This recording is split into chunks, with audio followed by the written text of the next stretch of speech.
2 शब्द गाया, चलता हुआ नोटों की गठरी बांध के जेब में डाल के ले जाता है। बहाना क्या लगाते हैं कि महाराज जी का हुक्म ही मुझे है। अरे महाराज जी किसी को हुक्म नहीं देता ठगी और चोरी करने का। ऐसा आदमी अगर तुम्हारे पास कोई आता है और कहता है उसे जूत मारो। आप सभी को प्यार भरी राधा स्वामी जी। देखिए, जो आज का सत्संग का विषय है उसमें महाराज जी ने बताया कि हमें उन पाखंडी गुरुओं से, उन पाखंडी पुजारी और मौलवी से दूर रहना चाहिए जो हमें सिर्फ लूटते हैं, जिनका मकसद है सिर्फ धन लूटना और लोगों को भ्रम में फंसाना। जो गुरु आपको भ्रम में फंसाता है वह आपका कभी भी जीवन का कल्याण नहीं कर सकता, कभी भी आपको सुखी जीवन जीने के तरीके नहीं बता सकता।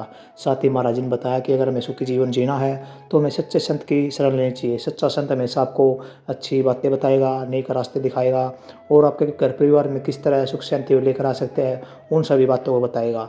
और साथ ही गुरु महाराज जी ने बताया कि अगर हम पाप कमाई करते हैं, काली कमाई करते हैं, तो वह कमाई हमारे जीवन पर नहीं बल्कि हमारे परिवार पर भी असर डालती है और ऐसा असर डालती है कि हमारा परिवार तबाह हो जाता है। तो चलिए आपका कीमती समय सत्संग को शुरू करते हैं। कृपया सत्संग को पूरा सुनकर पुण्य भागीदार अवश्य बनिए और साथ ही महाराज जी की बातों को आप अपने जीवन में अवश्य उतारिए। राधा स्वामी। इसलिए उसका आसान तरीका ये बताया और खोल के समझाया कि प्राकृतिक खेती करो। ये जो चीजें डालते हैं, जहर डालते हैं, कभी खाद के रास्ते से, कभी किसी स्प्रे के रास्ते से, क्या करते हैं कि सब चीजों में जहर फैला दिया। हवा भी दूषित, जल भी दूषित, अन्न भी दूषित, सब्जी भी दूषित, जो भी चीज हम प्रयोग में लाते हैं सब जहर से भरी हुई है। तो उनसे अनेकों बीमारियां पैदा होती हैं। अगर कोई दवाई लेने जाते हो, उस दवाई में भी धोखा है। दवाई इलाज के लिए होती है, लेकिन लालची आदमियों ने उस दवाई को भी ऐसा बना दिया कि इंसान के लिए वो भी जहर में जहर घोल के रख दिया। जो रोग है उसका इलाज नहीं करती बल्कि उसको और दूसरा रोग दे देती है, क्योंकि वो दवाइयाँ भी सही नहीं हैं।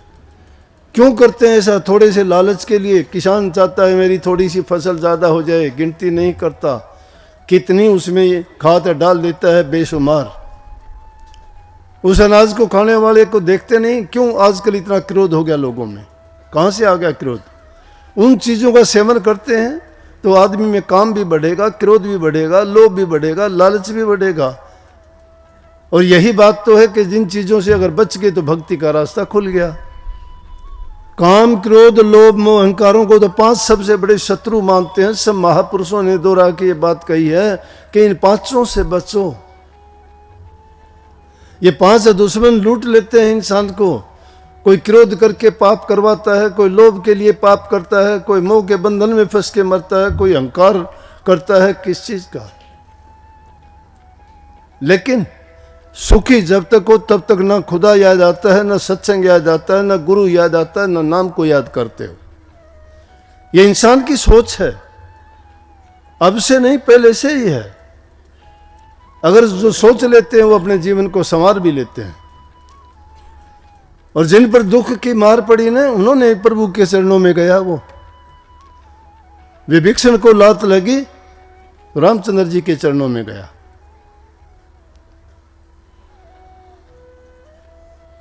गया कि नहीं गया? ध्रुव और प्रहलाद को उनके पिताओं ने धक्के दे के निकाला तो ही प्रभु के चरणों में गए, तो ही भक्ति का रास्ता अपनाया उन्होंने, और कहीं नहीं गए। अगर उनको लाड प्यार मिलता तो वो नहीं जाते उस रास्ते पे कभी भी। जब इंसान पर दुख पड़ता है ना, तो ही वो प्रभु की याद आती है, तो ही उनको परमात्मा और भक्ति की याद आती है। लेकिन वो दुख आने से ही पहले जो इंसान अपने जीवन में इन चीज़ों को शामिल कर ले, इन बुराइयों से छोड़ के प्रभु के नाम का सुमरण मात्र भी कर ले, तो भी इसका कल्याण हो जाता है। प्रभु के नाम में ही शांति है, वही सभी गुणों का सागर है। उनका तो नाम लेते ही आदमी के मन में शांति आनी शुरू हो जाती है, पाप और दुष्कर्म भागने शुरू हो जाते हैं। जिस प्रकार से जिस घर में बिल्ली घुस जाती है न, चूहा एक नहीं रहता, बाहर ही नहीं निकलता। तो नाम रूपी बिल्ली को घर में बांध लो, एक भी चूहा नहीं रहेगा। लेकिन ये बहुत मुश्किल है, विश्वास आना, यकीन आना। हाँ, ठोकर लगेगी फिर तो आ जाओगे। ठोकर जब इंसान को लगती है ना, कई तो ठोकर खा के गिरते हैं, उठते हैं तो समझ लेके उठते हैं कि मैंने ये गलत किया था। लेकिन कई ऐसे होते हैं कि जिनको ठोकर लगती है फिर भी नहीं समझते। कई दूसरों को देख के ही समझ जाते हैं कि इसने ऐसा किया था, उसकी सजा ये मिली, इसलिए मुझे ऐसा करने से बचना चाहिए। लेकिन संत तो त्रिकालदर्शी होते हैं, उन्होंने सब देखा है, परखा है, आजमाया है, उनका अनुभव है, वो देखते हैं और इसीलिए हम लोगों के लिए खोल के बताते हैं कि ऐसा काम ना करो कि जिसके कारण हमें फिर कष्ट उठाना पड़े, फिर हमें गंदी मंदी योनि में जाना पड़े। जो ये चोला मिला है इसको सफल बनाने के लिए अच्छी चीज, पवित्र चीजों का सेवन करो। हर चीज जो जैसा भी है उसमें गुण है, उसका सेवन करने से आपको वैसा ही बना देगी। इसीलिए जो प्राकृतिक खेती के लिए कई हम सब किसान लोग हैं और ये दावे के साथ कहता हूं कि तुम प्रकृति के अनुसार चलो, उसके अनुसार खेती करो, आपको दुख है क्यों होती है? गलत टाइम पे बरसात होनी शुरू होगी, गलत टाइम पे गर्मी पड़ती है, गलत टाइम पे बारिश होती है, गलत टाइम पे सर्दी होती है। अपने मौसम अपने समय पर बदलते थे, समय के अनुसार सारी चीजें होती थी। प्रकृति एक बैलेंस पे काम करती है, लेकिन बैलेंस किसने बिगाड़ा? हमने बिगाड़ दिया। हमने जो काम बिना सोचे समझे किए उसके कारण प्रकृति का बैलेंस बिगड़ता चला गया, उसके कारण हमारा बैलेंस बिगड़ता चला गया। इंसान की छोटी उम्र हो गई, रोगों से भर गए, कितनी तकलीफ है। लेकिन खुशी की बात यह है कि उस दिन के बाद में आचार्य जी ने बहुत से लोगों को जागृत किया इसके लिए, और जिन लोगों ने उसको अपनाया, डाया के अपने सत्संगी, उसका भाई का नाम क्या, नरेश, आया, आके मेरे से कहने लगे जी मैं प्राकृतिक खेती करता हूँ। क्या उसने कितने सुंदर अच्छे केड़े उसके, और दूसरी चीज़ें भी सारी की सारी दिखाई। हम जो पैदा करते हैं उनसे 100 गुना अच्छे, उनका स्वाद अच्छा, उनमें कोई किसी प्रकार का ये नहीं कि वो हमें तकलीफ़ दे या जिसके कारण हमारे शरीर पर कोई विपरीत असर पड़े। तो कहने लगा जी मैंने आज तक नाम नहीं रखा, उन चीज़ों का क्या नाम रखूं? मैं उसको कहने लगा कि तू नाम उनका देवदेन के नाम से कर दे। देव माने देवव्रत जी और देन माने देने वाला, कि ये देन, ये रास्ता बताने वाला, ये तरीका बताने वाला आचार्य देवव्रत जी है, कि जो प्राकृतिक खेती के लिए इतनी मुहिम चलाई हुई है। और गुजरात में तो उन्होंने बहुत किसानों को लगा दिया है। तब थोड़े दिन, 2-3 दिन पहले भी उन्होंने फ़ोन करके बताया कि किसानों ने इस चीज़ को अपनाया है, उनको बहुत ही अच्छे तरीके से इस चीज़ को सीख लिया और पैदावार भी उनकी पहले से ज़्यादा है, चीज़ें अच्छी मिलती हैं और ज़मीन की उपजाऊ शक्ति भी उससे बढ़ी है। अब हम अंधाधुंध खाद डालते हैं, उनमें खाद भी ऐसी डालते हैं कि ज़मीन का पत्थर बना दिया, ना वो पानी लेती है, ना उसमें उपजाऊ शक्ति रहती है, और उसके बदले में वो जहर बना के हम चीज़ पैदा करते हैं, जो हमें रोग, बीमारी, तकलीफ, सारी की सारी चीज़ें उससे हमारे शरीर को बर्बाद करती हैं। इसलिए हमें चाहिए कि उनके बताए हुए तरीके को थोड़े से, गोबर पानी का तो बताया, 1 दिन का गोबर ही 1 एकड़ को जो है पूरा खाद दे देगा। उसमें ऐसे जीवाणु पैदा हो जाएंगे ज़मीन में जो आपकी खेती की पैदावार को बढ़ा देंगे, उपजाऊ शक्ति को बढ़ा देंगे, और वो निरोग्य होगी जो चीज़ हमें प्राप्त होगी। इसलिए ऐसी चीज़ों का जब सेवन करेंगे तो हमारा मन भी शुद्ध होगा, शुद्ध मन में ही शुद्ध विचार आएंगे, और शुद्ध विचार होंगे वही हमें भक्ति की ओर लेके जाएंगे। भक्ति करने का मन करेगा। जो आदमी रोगी है, जिसको कोई तकलीफ है, उसका तो चिड़चिड़ापन हो जाता, नाम कहाँ, वो तो वैसे भी किसी से अच्छी तरह से बात नहीं कर सकता, उम्र कम हो जाती है।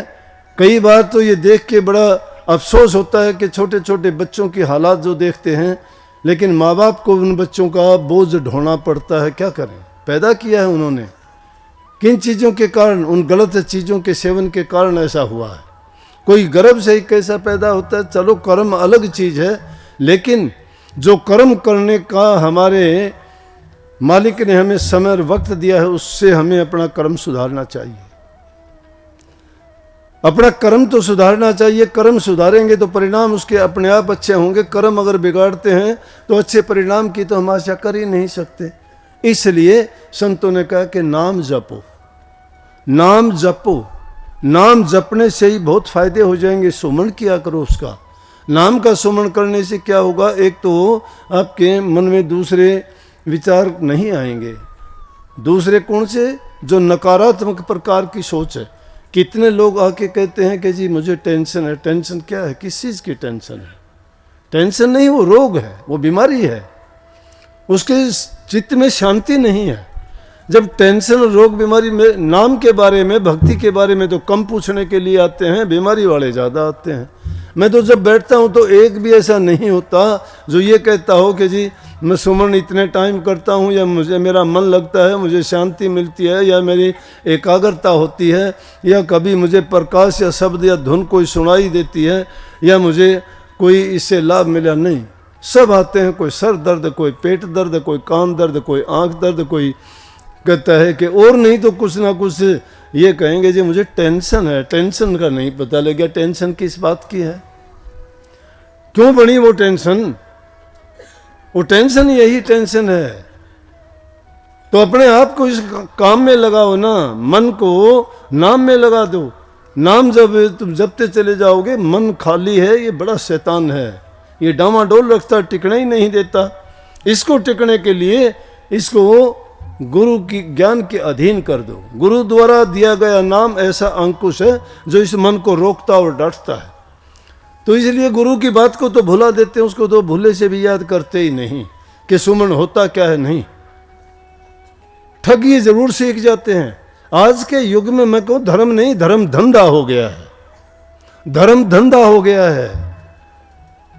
कोई भी ऐरा खैरा नथु खैरा, पल्ले कुछ नहीं, एक मिनट नहीं, 4 शब्द सीख लिए, एक तारा ठा के घर घर हो लिया। चलो मैं सत्संग करूंगा, तेरा सत्संग करूंगा मैं, तुम्हारे बुला लियो। ये भोले जी बुला भी लेते हैं कि भगत है, ये उसको भगत मानते हैं।